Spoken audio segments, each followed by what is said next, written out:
حضرات میں نے ابھی عرض کیا کہ یہ کشمیر اسلام کی دولت ہم کشمیریوں تک کیسے پہنچی ہے. ظاہر ہے بہت تفصیل سے بیان کرنے کا موضوع ہے، لیکن اس کے تفصیل کا موقع نہیں ہے. اختصار کے ساتھ اتنا سمجھیں کہ محمد رسول اللہ نے یہ دین صحابہ کرام کے حوالے کیا.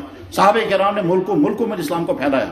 اس وقت انہوں نے مکہ اور مدینہ جیسی مقدس جگہیں چھوڑ دی اور جہاں تک جا سکے وہاں تک صحابہ پھیلتے گئے اور اسلام پھیلتا گیا. چنانچہ صحابہ 1 لاکھ سے زیادہ بڑی تعداد میں تھے، لیکن مکہ اور مدینہ کی زمین میں صرف 10,000 صحابہ دفن ہیں، باقی تمام ملکوں میں پھیل گئے. اور وہ جانتے تھے کہ اللہ کے نبی نے ہمارے کندھوں پر یہ ذمہ داری رکھی ہے، یہ دنیا کے تمام انسانوں کی امانت ہمارے پاس ہے، دنیا کے تمام انسانوں تک یہ دین پہنچانا ہے. چنانچہ ہزاروں صحابہ جو ہیں وہ عراق اور ایران کی سرزمینوں دفن ہیں. ہزاروں صحابہ جو ہیں وہ مصر اور افریقہ کی سرزمینوں میں دفن ہیں. ہزاروں صحابہ جو ہیں وہ شام کے ملکوں میں پہنچے، یہاں تک کہ ابو ایوب انصاری رضی اللہ تعالیٰ عنہ ترکی پہنچے ہیں اور ترکی میں وہ دفن ہیں. ظاہر ہے ان کو بھی شوق رہا ہوگا کہ ہم مدینے کی سرزمین میں دفن ہو جاتے، مگر اسلام کو پھیلانے کے جذبے کے ساتھ وہ نکلے اور ترکی میں جا کر کے دفن ہو گئے.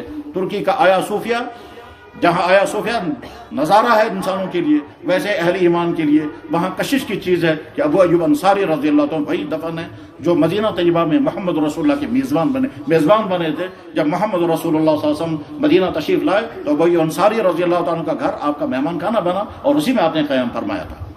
صحابہ کے بعد تابعین کا زمانہ آ گیا، تابعین کے بعد تبع تابعین کا زمانہ آ گیا. اس کے بعد پھر تاریخ کے 2 رخ الگ الگ ہو گئے. علمی اعتبار سے اسلام آگے چلا، علمی اعتبار سے محدثین، فقہا، متکلمین اور اولیاء کے ذریعے سے، اور سیاسی اعتبار سے اسلام آگے چلا حکمرانوں کے ذریعے سے. پھر وہ بنو امیہ کے حکمران بھی تھے اور بنو عباسیہ کے حکمران بھی تھے، اس میں کچھ ظالم بھی تھے، کچھ انصاف پرور بھی تھے. علمی اعتبار سے اسلام آگے چلا ہے اہل علم کے ذریعے سے، اور اہل علم میں بہت بڑی تعداد مفسرین کی، بہت بڑی تعداد محدثین کی، بہت بڑی تعداد فقہا کی، بہت بڑی تعداد متکلمین کی. اسلام آگے چلا علمی اعتبار سے، اور سیاسی اور ملکی اعتبار سے کہیں حکمرانوں کے ذریعے سے اور کہیں اولیاء کے ذریعے سے اور کہیں دوسرے واسطوں سے اسلام آگے بڑھتا گیا، یہاں تک کہ اسلام کا یہ نور بر صغیر میں داخل ہوا. بر صغیر میں اسلام کس طرح سے آیا ہے، محمد ابن قاسم ملتان تک کیسے پہنچے اور کراچی میں انہیں اسلام کا جھنڈا کیسے لا رہا ہے، وہ تاریخ میں وہ اس وقت ہمارا موضوع نہیں ہے. ہمارا موضوع یہ ہے کہ کشمیر میں اسلام کی نعمت اور اسلام کی دولت کیسے آئی ہے. حضرات آپ نے بارہا سنا ہوگا، دنیا میں کہا بھی جاتا ہے، لکھا بھی جاتا ہے، بلکہ اتنا زیادہ لکھا گیا کہ لوگوں کو یقین آنے لگا کہ اسلام تلوار سے پھیلا ہے. یہ بات اتنی ہی جھوٹی ہے جیسے اس وقت دن کے 12 بجے یہ بات جھوٹی ہے کہ اس وقت رات ہے. یہ بات اسی طرح سے غلط ہے جیسے یہ بات غلط ہے کہ کوئی آدمی یہ کہے گا کہ دن کے 12 بجے رات کا اندھیرا ہوتا ہے. جیسے یہ بات غلط ہے، بس ٹھیک اسی طرح سے یہ بات بھی غلط ہے اسلام تلوار سے پھیلا. محمد رسول اللہ نے کس پر تلوار چلائی تھی؟ ابوبکر صدیق عمر فاروق پر کون تلوار چلاتا؟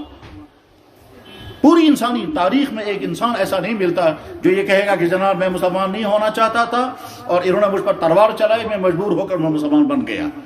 یہ اس لیے ناممکن ہے کہ اسلام تو خود ہی کہتا ہے کہ اگر کوئی انسان زبان سے کلمہ پڑھے گا، دل میں اسلام نہیں ہوگا تو وہ مسلمان ہی نہیں ہے. لا اکراہ فی الدین. لیکن بہرحال یہ ایک تفصیلی موضوع ہے. یہ بات کیوں پھیلائی گئی؟ اس لیے کہ اسلام کی حقانیت دنیا میں جب پھیلتی ہے تو لوگوں کو روکنے کے لیے اور کوئی ذریعہ جب نہیں ہوتا تو کہتے ہیں صاحب اسلام تلوار سے پھیلا ہے. ہمیں یہ کہنے کا حق ہے کہ اگر 1000 سال تک ہندوستان پر مسلمانوں نے حکومت کی ہے تو کتنے انسانوں پر تلواریں چلائی گئی اور ان کو مسلمان بنایا گیا. اگر اسلام تلوار سے پھیلتا تو آج تو پورے ملک میں ایک بھی غیر مسلم نہیں ہوتا. مسلمانوں نے حکومتیں چلائی مگر کسی پر کوئی جبرن نہیں ہوا کہ آپ جبرن مسلمان بن سکتے ہیں، کیونکہ جبرن جب اسلام قبول کرایا جائے گا اسلام اس اسلام کو قبول ہی نہیں کرتا. اسلام تو دل سے رضامندی کے ساتھ کلمہ پڑھنے کا نام ہے. جبر کی بنیاد پر اگر کوئی مسلمان بنتا ہے تو ہرگز وہ مسلمان نہیں ہے. اس